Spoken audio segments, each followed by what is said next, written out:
کیا کروں شیخ، زنگ نہیں اتر رہا دل کا۔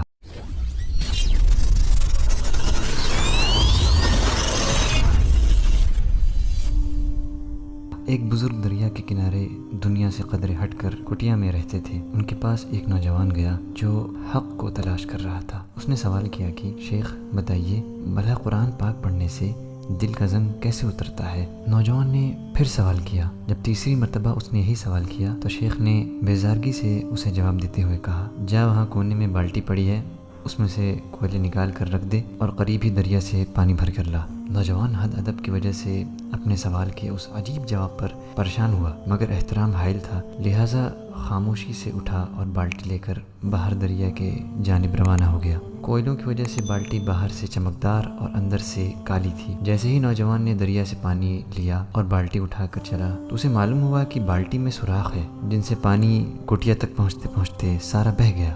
وہ اندر داخل ہوا۔ شیخ نے سارا ماجرا سنا اور کہا، دوبارہ جا۔ نوجوان سمجھ گیا کہ شیخ کی بات میں ضرور کوئی حکمت ہے، لہٰذا بالٹی اٹھائی اور پھر چل پڑا۔ دوبارہ پانی بھرا، مگر پھر وہی ہوا کہ سارا پانی پہنچنے سے پہلے ہی بہہ گیا۔ شیخ نے سنا لیکن پھر لاپرواہی سے کہا، جا پھر لا۔ نوجوان نے اس طرح کئی چکر کاٹے۔ جب تھک گیا تو شیخ سے کہا، آپ نہ جانے کیوں میرے ساتھ یہ سلوک کر رہے ہیں جبکہ آپ دیکھ رہے ہیں کہ بالٹی میں کسی طرح سے پانی نہیں آ سکتا۔ اب شیخ مسکرائے اور کہا، ذرا دیکھ بالٹی کو اندر سے، کیا یہ ویسے ہی کالی ہے جیسے پہلے چکر میں تو نے اسے دیکھا تھا؟ نوجوان نے بالٹی دیکھا اور کہا، نہیں، اب تو یہ صاف ہو گئی ہے، اتنی بار پانی جو بھرا ہے اس میں۔ شیخ نے مسکراتے ہوئے کہا، پانی نہیں پہنچا لیکن اس کی صفت نے بالٹی کو سیاہ سے سفید کر دیا۔ یہی قرآن پاک کی صفت ہے، پڑھتا جا پڑھتا جا۔ اس کی صفت تیرے دل کو یوں ہی زنگ سے صاف کر کے اس دل میں موجود دنیا داری کے سوراخوں سے سارا زنگ بہا لے جائے گی۔ آخر میں دل صاف ستھرا دنیا کی آلائش سے پاک ہو کر تجھے اللہ سے ہمیشہ ہمیشہ کے لیے جوڑ دے گا۔ بس یہی تھا تیرے سوال کا جواب۔ آئیے ہم بھی دل میں لگے ہوئے زنگ، سیاہی، بدعمالیوں، گناہوں، کوتاہیوں اور غلطیوں کے باوجود مسلسل قرآن پاک سے جڑے رہیں۔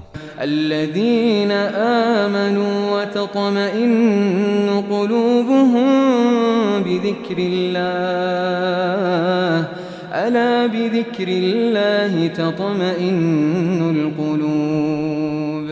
انشاءاللہ ایک دن آئے گا جب ساری سیاہی، سارے غلاظت، سارا زنگ اس کی تلاوت اور تاثیر سے اتر جائے گا۔ پیچھے رہ جائے گا صبغت اللہ، یعنی صرف اللہ کا رنگ، اور یہی ہے تبدیلی گنہگار دل کی ایک پاک صاف دل میں۔ اس ویڈیو کو شیئر کریں اور کمنٹ کرنا بالکل نہ بھولیں۔